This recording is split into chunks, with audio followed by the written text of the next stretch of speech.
Bonjour et bienvenue. Aujourd'hui, on plonge ensemble au cœur d'une partie essentielle de notre bien-être, notre écosystème intime.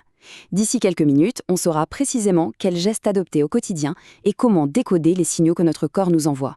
Le tout sans tabou et avec beaucoup de bienveillance. Alors on va commencer par une idée toute simple mais qui change tout. Oubliez un peu ce que le marketing essaye de nous vendre. En réalité, notre corps n'a pas besoin d'être décapé, désinfecté ou parfumé. En fait, c'est un écosystème super intelligent. Le meilleur service qu'on puisse lui rendre, c'est simple, le laisser faire son travail tranquillement. Allez, voilà notre programme pour les prochaines minutes. On va d'abord voir les gestes de base pour une routine saine, puis on apprendra à bien choisir ses produits. Ensuite, on parlera des petits déséquilibres, comment les reconnaître et surtout, comment protéger son petit jardin intime. Et on finira avec les signaux qui, eux, méritent un avis médical. C'est parti! Ok, plongeons dans le concret. Et la règle d'or, vraiment, c'est la simplicité. Moins on en fait, mieux c'est. Vous allez voir, une bonne hygiène, c'est bien plus une question de gestes justes que de produits sophistiqués. Alors, pour les femmes, la routine idéale, elle est hyper simple et rapide. On utilise de l'eau tiède et attention seulement sur la partie extérieure, la vulve. Surtout, jamais, jamais à l'intérieur. Une toute petite goutte de nettoyant doux, ça suffit amplement et on l'applique avec la main. Et là, on arrive au point le plus crucial, le geste numéro 3. On lave toujours d'avant en arrière. Pour finir, on rince bien abondamment et on sèche tout doucement en tapotant sans jamais frotter. Ce geste-là, d'avant en arrière, c'est vraiment le truc à retenir pour la vie. Pourquoi? Eh bien parce que les bactéries de l'intestin, qui sont tout à fait à leur place à l'arrière, peuvent provoquer des infections urinaires si elles migrent vers l'avant, vers l'urètre. C'est un réflexe tout bête, mais qui peut éviter la plupart de ces soucis. Et pour les hommes, eh bien la routine est tout aussi simple. D'abord, on fait glisser doucement le prépuce vers l'arrière pour bien dégager le gland. Après, on nettoie en douceur, juste avec de l'eau tiède et une noisette de savon. Le rinçage, lui, doit être hyper soigné, pour être sûr qu'il ne reste aucun résidu. L'étape numéro 5 est capitale. Le séchage. Il faut vraiment bien sécher partout, sans oublier les plis. Et c'est seulement quand tout est parfaitement sec qu'on remet le prépuce en place. Et ça, le séchage, c'est vraiment le point clé. Il faut retenir une chose, l'humidité, c'est l'ennemi public numéro 1. Parce qu'un endroit chaud et humide, c'est tout simplement le paradis pour les champignons et les mycoses. Donc un séchage super minutieux, c'est la meilleure des préventions. C'est un geste simple, mais croyez-moi, ça change tout. Ok, maintenant parlons produits. Les rayons des supermarchés débordent de promesses, mais il faut se souvenir que la peau de cette zone est super fine, c'est une vraie éponge. Alors, la prudence est de mise. Alors, comment on choisit? Eh bien, le produit idéal, ça dépend vraiment de la situation. Au quotidien, pour une femme, on va chercher un pH un peu acide, entre 4,5 et 5,5. Pourquoi acide d'ailleurs? C'est simple, les bonnes bactéries de la flore, nos fameux lactobacilles, fabriquent naturellement de l'acide lactique. C'est notre bouclier protecteur. Par contre, attention, en cas de mycose, on peut avoir besoin, mais juste temporairement, d'un soin au pH plus élevé, qu'on appelle alcalin. Et pour les hommes, en général, un pH neutre autour de 5,5, c'est parfait. Donc, pour résumer, quel est le mot d'ordre? La simplicité. On va privilégier tout ce qui est sans parfum, sans colorant, avec des ingrédients tout doux. Et à l'inverse, on met une croix sur tout ce qui est parfumé, les lingettes qui contiennent souvent de l'alcool, les savons trop décapants. Et les désodorants intimes? Alors là, c'est simple, c'est non seulement inutile, mais ça peut être carrément irritant. Bon, mais parfois, même en faisant tout bien, l'équilibre peut être un peu chamboulé.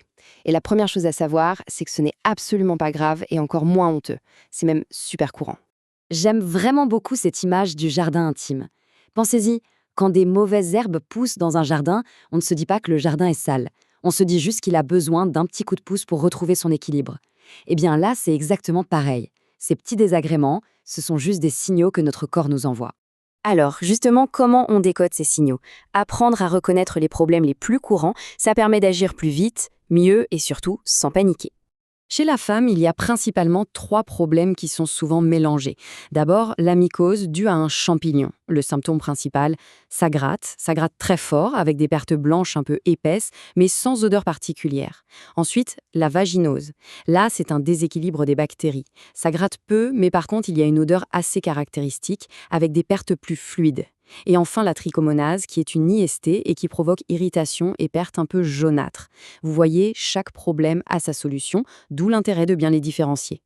S'il n'y a qu'une seule chose à retenir, c'est cette petite règle toute simple.